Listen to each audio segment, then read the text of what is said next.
امثال اور اس کا 10واں باب جو 32 آیات پر مشتمل ہے۔ دانا بیٹا باپ کو خوش رکھتا ہے، لیکن احمق بیٹا اپنی ماں کا غم ہے۔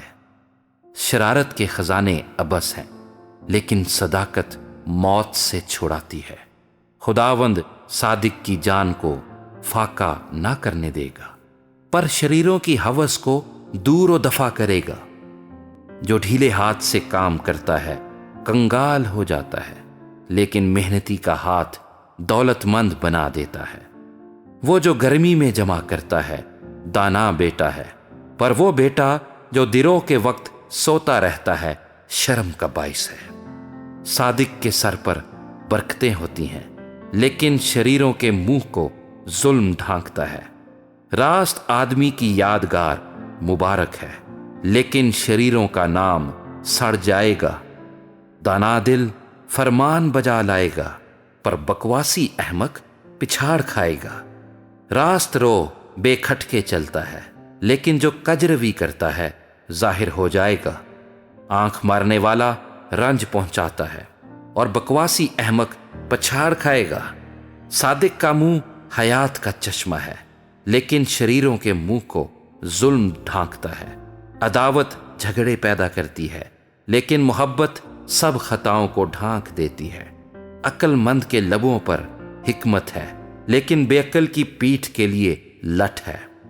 دانا آدمی علم جمع کرتے ہیں، لیکن احمق کا منہ قریبی ہلاکت ہے۔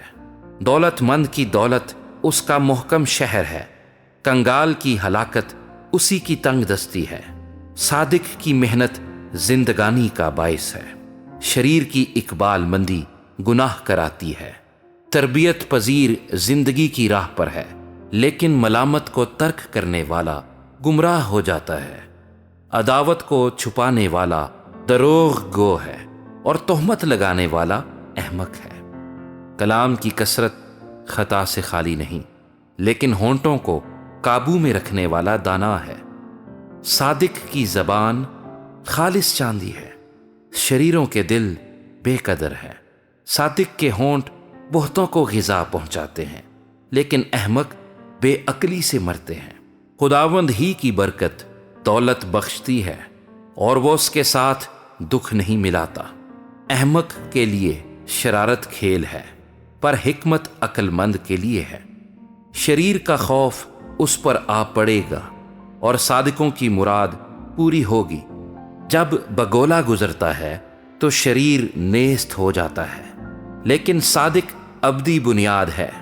جیسا دانتوں کے لیے سرکہ اور آنکھوں کے لیے دھواں، ویسا ہی کاہل اپنے بھیجنے والوں کے لیے ہے۔ خداوند کا خوف عمر کی درازی بخشتا ہے، لیکن شریروں کی زندگی کوتاہ کر دی جائے گی۔ صادقوں کی امید خوشی لائے گی، لیکن شریروں کی توقع خاک میں مل جائے گی۔ خداوند کی راہ راست بازوں کے لیے پناہ گاہ، لیکن بد کرداروں کے لیے ہلاکت ہے۔ صادقوں کو کبھی جنبش نہ ہوگی، لیکن شریر زمین پر قائم نہیں رہیں گے۔ صادق کے منہ سے حکمت نکلتی ہے، لیکن کجگو زبان کاٹ ڈالی جائے گی۔ صادق کے ہونٹ پسندیدہ بات سے آشنا ہیں، لیکن شریروں کے منہ کجگوئی سے۔